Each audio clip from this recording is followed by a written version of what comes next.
Bachelors అయినా, beginners అయినా సింపుల్‌గా ఇంట్లో ఉండే వాటితోనే టేస్టీగా చికెన్ దమ్ బిర్యానీని ఎలా ప్రిపేర్ చేసుకోవాలో చూపించబోతున్నాను చూసేయండి.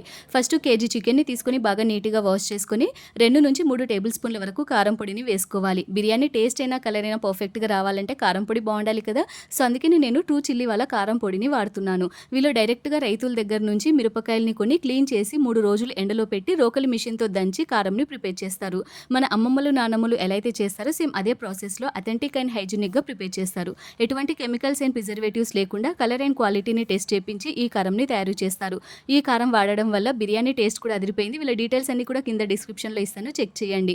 ఉప్పు, పసుపు, ధనియాల పొడి, గరం మసాలా, బిర్యానీ మసాలా, అల్లం ఎల్లిగడ్డ పేస్ట్, నూనె, నిమ్మరసం, కొత్తిమీర, కరివేపాకు, పుదీనా, అలాగే 2-3 టేబుల్ స్పూన్ల వరకు పెరుగు కూడా వేసుకొని బాగా మిక్స్ చేసి గంట సేపు పక్కన పెట్టుకోవాలి. గంట తర్వాత మనం ఎందులో అయితే దమ్ చేస్తామో అందులో నూనెని వేసుకొని మ్యాగ్నేట్ చేసుకున్న చికెన్ పీసెస్‌ని వేసి స్టవ్ పైన పెట్టి కుక్ చేసుకోవాలి. ఇంకొక బర్నర్ పైన రైస్‌ని కుక్ చేసుకోవడానికి ఎసురుని బాగా మరిగించుకొని హోల్ గరం మసాలా, పుదీనా, కొత్తిమీర, నిమ్మరసం, నూనె, ఉప్పు వేసుకోవాలి.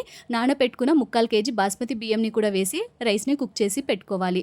ఇక్కడ నేను 2 లేయర్స్ కింద వేస్తున్నానండి రైస్‌ని, చికెన్‌ని. సో, ఇలా వేసేసుకున్న తర్వాత పైనుంచి ఫ్రైడ్ ఆనియన్స్, పుదీనా, కొత్తిమీర, అలాగే నిమ్మరసం, గరం మసాలా, బిర్యానీ మసాలా, ఫుడ్ కలర్, కొంచెం నెయ్యిని వేసి మూత పెట్టి ఆవిరిపోయే గ్యాప్స్ లేకుండా కవర్ చేసుకొని 15 నిమిషాల పాటు లో ఫ్లేమ్‌లో దమ్ చేసుకుంటే సూపర్ టేస్టీగా ఉండే చికెన్ దమ్ బిర్యానీ రెడీ. నచ్చితే మీరు కూడా ట్రై చేయండి.